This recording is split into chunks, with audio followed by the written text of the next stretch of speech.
One more. Nagarjuna, The Six Perfections, page 138.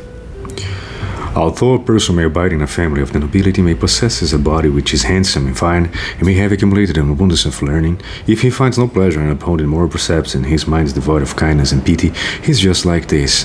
His situation is just described in this verse. If one is noble of birth but has no wisdom, this is ruination. If one is intelligent but is arrogant, this is too ruination. If one is upholder of precepts but then violates the precepts in this life and in later lives, all is ruination. Although one may be poor and of low social station, if one is able to uphold more precepts, this is superior to being wealthy or of noble birth while yet being a breaker of the precepts. The fragrance of flowers and the fragrance of the trees is such that one is unable to smell them from afar. However, the fragrance from beholding the precepts universally pervades through all the 10 directions.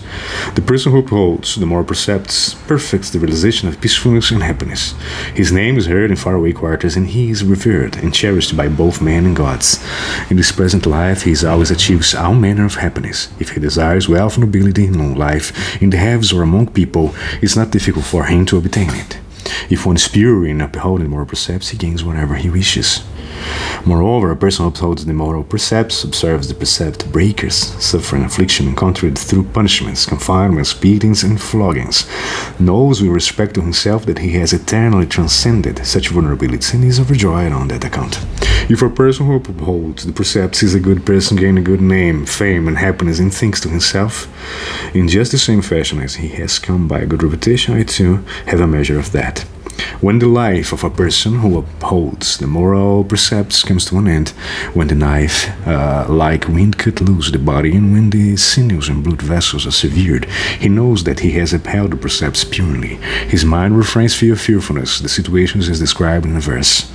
In an epidemic of great evil, the moral precepts serve as fine medicine. In circumstances of great fearfulness, the precepts are a guardian protector. In the midst of darkness of death, the precepts serve as a bright lamp. Where one might fall into the wretched destinies, the precepts act as a bridge. Within the waters of the sea of mortality, the precepts are a great ship. Furthermore, the person who upholds the precepts always finds that he is revered, and supported by people of his time. His mind remains blissful, free of regrets. He has no shortage of either clothing or food. When he dies, he is born in heavens and then subsequently gains realization of the Buddha path. For the person who upholds the precepts, there is no matter in which he is not successful. For a person who breaks the precepts, everything is lost. That's it. One more. Nagarjuna, Six Perfections.